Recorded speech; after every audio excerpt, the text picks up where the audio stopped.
The old folks whispered about them, floating cities they called them, apparitions in the sky, shimmering and unreal. I, like everyone else, dismissed it as folklore, just rustic tales spun to ward off the loneliness of rural life. But some stories, no matter how absurd, have a way of worming their way into your soul. I never believed those stories, not really, not until that night. The night the whispers turned to screams. The night the wind carried a new tale. A tale of terror. A tale of the floating city. The air was thick with the smell of rain and fear. Something was different, wrong. The wind howled through the valley, carrying with it an unnatural chill. It whispered of things unseen, of shadows moving in the sky. I was on the night watch at the fire tower, a solitary job usually defined by boredom. The hours would stretch endlessly with only the occasional rustle of leaves or distant hoot of an owl to break the monotony. The isolation was both a curse and a blessing, offering a rare chance for introspection but also a gnawing sense of loneliness. But that night, the silence was broken by a low, guttural hum that seemed to vibrate from the earth itself.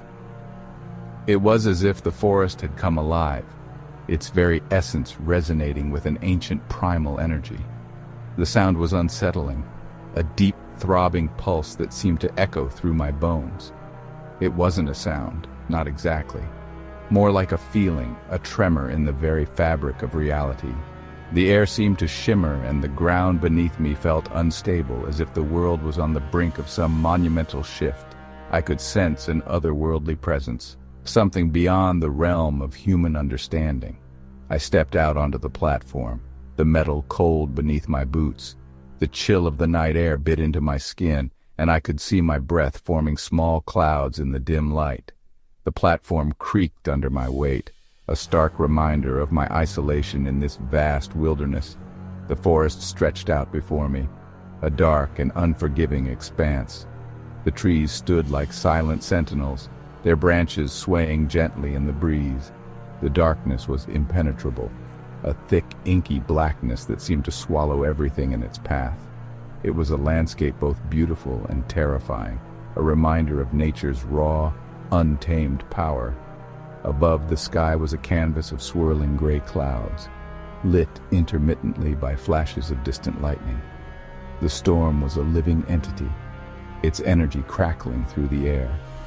Each bolt of lightning illuminated the landscape for a brief moment, casting eerie shadows that danced across the forest floor. Then I saw it. A flicker on the horizon, like a city reflected in the eye of a god. It was a vision so surreal I questioned my own senses. The lights shimmered and shifted, creating an illusion of a distant metropolis suspended in the stormy sky. It was a sight both mesmerizing and disconcerting. Towers rose from the clouds, impossible structures that defied gravity and logic. They seemed to be made of light and shadow, their forms constantly changing and evolving. It was as if the very laws of physics had been rewritten, creating a landscape that was both alien and familiar. Lights flickered in the distance, like fallen stars trapped in a celestial net. They twinkled and glowed, casting a soft, ethereal light that bathed the forest in an otherworldly glow. It was a moment of pure magic, a glimpse into a world beyond our own, where the boundaries of reality and imagination blur. My breath caught in my throat. Fear, cold and sharp, pierced through the haze of disbelief. It was as if someone had taken a knife to the sky, tearing a hole in the familiar to reveal something alien and terrifying. The city and the clouds pulsed with an eerie light, a beacon in the storm. I strained my eyes, trying to make sense of what I was seeing. The wind whipped around me, carrying with it the distant sound of screams. Screams that echoed my own terror. Screams that spoke of a horror beyond comprehension. This wasn't a reflection, wasn't a trick of the light. This was real. The floating city was real. And it was closer now, much closer. I watched in horrified fascination as the city descended, its lights casting grotesque shadows that danced across the landscape. The once familiar skyline now seemed alien, twisted by the eerie glow that painted the buildings in shades of dread. Each flicker of light felt like a heartbeat, a pulse of the city's own fear. The humming grew louder, a symphony of dread that reverberated in my chest. It was as if the city itself was crying out, a mournful wail that echoed through the stormy sky. The sound waves seemed to ripple through the air, distorting reality and amplifying the sense of impending doom. Then, as quickly as it had appeared, the city vanished. One moment it was there, a beacon of terror, and the next it was gone, swallowed by the darkness. The lights blinked out in an instant, leaving nothing but an empty void where the city once stood. The lights winked out, swallowed by the storm clouds. The humming ceased, leaving an eerie silence in its wake. It was as if the storm had devoured the city whole, leaving no trace of its existence. The silence that followed was deafening. It pressed down on me, a heavy blanket of nothingness that seemed to smother all sound. The world felt empty, devoid of life and movement. The wind died down, leaving an unsettling stillness in its wake. The trees stood motionless, their branches no longer swaying. It was as if the entire forest was holding its breath, waiting for something to happen. The forest seemed to hold its breath, waiting. Every rustle of leaves, every creak of wood felt amplified in the silence. The air was thick with anticipation, as if the world itself was bracing for the unknown. I stood there on the platform, my heart pounding in my ears, the image of the floating city seared into my mind. The platform felt like a fragile perch, a precarious vantage point from which I had witnessed the impossible. My thoughts raced, trying to make sense of what I had seen. I knew then that I could never forget what I had seen. The memory of the floating city, its haunting beauty and terrifying presence, would stay with me forever. It was a vision that defied explanation, a mystery that would haunt my dreams. The floating city was more than just a myth. It was a reality that had pierced the veil of the ordinary, revealing a world beyond our understanding. It was a place of nightmares, a chilling glimpse into the unknown. It was a nightmare made flesh, a chilling glimpse into the abyss. The city was a reminder of the fragility of our reality, a testament to the mysteries that lie just beyond our perception. And as I stood there, I couldn't shake the feeling that this was only the beginning. The next morning, I tried to tell the others, to explain what I had witnessed. But my words felt hollow, inadequate to describe the sheer terror of that night. They looked at me with pity and skepticism, dismissing my story as exhaustion or the effects of the storm. But I knew the truth, and I knew I couldn't ignore it. I had to understand, to find out what I had seen and why. My search for answers led me to dusty archives and forgotten libraries, to the very edges of maps and the fringes of sanity. I devoured every scrap of information I could find, every legend, every whispered rumor. The more I learned, the more I realized the terrifying truth. The floating city was not a myth. It was a warning. Deep in the bowels of a forgotten library, I stumbled upon an ancient text, its pages brittle with age. The language was archaic, almost unintelligible, but I managed to decipher enough to send shivers down my spine. It spoke of a city in the sky, a place of both wonder and terror. The book described the city's inhabitants as beings of pure energy, creatures that existed beyond the veil of our reality.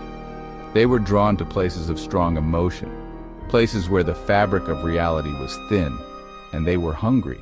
The manuscript went on to describe a ritual, a way to pierce the veil and summon the city. It was a ritual fueled by fear, by despair, by the darkest impulses of the human heart. As I read, a terrifying thought took root in my mind. What if someone, intentionally or not, had performed the ritual? What if the floating city wasn't just passing by? What if it was coming for us?